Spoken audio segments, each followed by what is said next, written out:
Sot kemi dasëm, heje njerëz të bukërsini si po kaloni.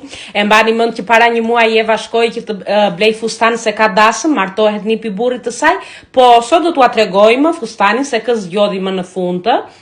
Me që dasma sot, po para disa ditësh shkuan që të bëjnë pastrimin e shtëpisë, të pastrojnë, të rregullojnë, të përgatisin ëmbëlsirat, që to japin tek njerëzit kur të vizitojnë në shtëpi, kur të vënë që të përurime. Edhe kuptohet të gjitha femrat aty shikoni Katerinën, të gjitha atje u mblodhen që të bëjnë pastrimet, ja dhe Eva po merr pluhurat aty, edhe po bëjnë pastrimin e shtëpisë që ta bëjnë gati që të vënë njerëzit të urojnë, siç u thash. Shtëpia është gati, siç shikoni, po janë ulur tani po çlodhen, po diskutojnë të gjitha ato detajet e dasmës. Edhe nëpërmjet videove që do çoj sot, do t'u tregoj një çik të gjithë atmosferën si festohet dasma në Florina. Këto janë të gjitha ëmbëlsirat që japin tek njerëzit kur shkojnë për të uruar. Edhe shumë gjëra të tjera prisin në video të tjera nga dasma sot.